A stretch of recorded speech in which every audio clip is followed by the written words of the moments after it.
أحمد موسى في النهاية زميل صحفي، وعلى نقابة الصحفيين لا يجب أن يكتفي الزميل اللي أثق في قدراته الزميل يحيى قلاش إنه يقول أنا اتصلت بالدكتور أسامة الغزالي حرب لإقناعه بالتنازل والصلح في هذه القضية. لا، على نقابة الصحفيين أن تنتفض وتغضب كما تغضب للغير، أن تصدر بيانات، أن تنظم وقفات كما تفعل للغير. إنما التعامل بأنه الاكتفاء بتليفون مع الدكتور أسامة الغزالي حرب ليس كافيا. التضامن غدا فقط، وأثق أن الزملاء في اليوم السابع سيقاسمونني ويشاطرونني نفس الكلام، أنه التضامن يجب أن يكون أيضا مع أحمد موسى. وما علمته أيضا أن الدكتور أسامة الغزالي حرب بدأ يستجيب لفكرة الاعتذار، لكنه طلب طلبا غريبا انه يعتذر احمد موسى ايضا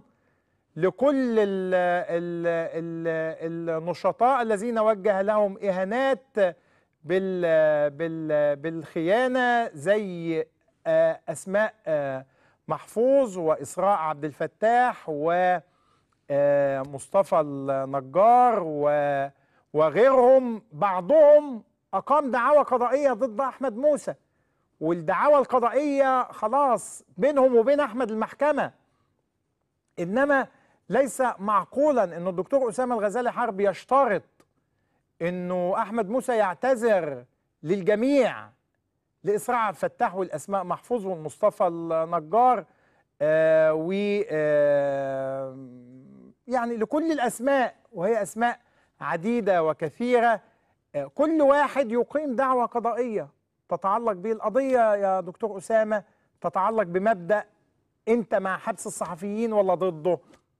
لو ضده، وأثق إنك ضده، ولو أنت عايز كما أكدت بالأمس تنتصر لثورة 25 يناير، مش هقول لك إلا إنك تسلك نفس مسلك من أطاحت به ثورة 25 يناير، الرئيس الأسبق مبارك حينما تنازل وقام بتسوية القضية وإنهاء القضية المتعلقة بزميلي إبراهيم عيسى، وانتهى الموضوع. إنما أقول إن أنا بنتصر لثورة 25 يناير وأنا بدوس على مبادئها، ومن بينها عدم حبس الصحفيين، مبدأ نرفعه وشعار نهلل له جميعا، ويجب أن نساوي فيه بين الجميع، بين أحمد موسى وغيره. إنما أكثر ما يؤسفني إنه البعض بيتعامل مع أحمد موسى وكأنه من كوكب عطارد أو زحل، من أي كوكب تاني، ويبتدي يتكلم عن حبس الصحفيين ولا لحبس الصحفيين، بس بين قوسين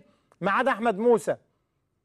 يعني ده ليس مقبولا يا جماعة. وليس مقبولا أيضا أنه الدكتور أسامة الغزالي حرب يشترط اعتذارا جماعيا. أنت معني بالاعتذار لك.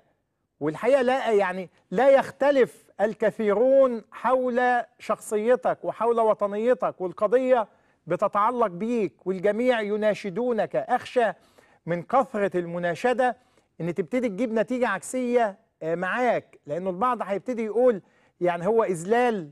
يعني أنا أثق أن الدكتور أسامة الغزالي حرب يعلم جيدا الخط اللي بيفصل ما بين إنه الناس تبتدي تناشده، وإنه هذه المناشدة تبتدي تأخذ أشكالا مختلفة، وإنه القضية يتم إنهاؤها.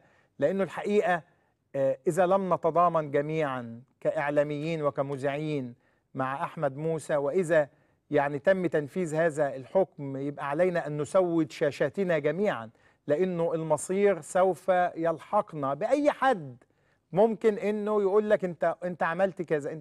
حتى لو تجاوز أحمد موسى في توجيه الاتهامات، حصلت على حكم قضائي والرجل قبل بالاعتذار لك.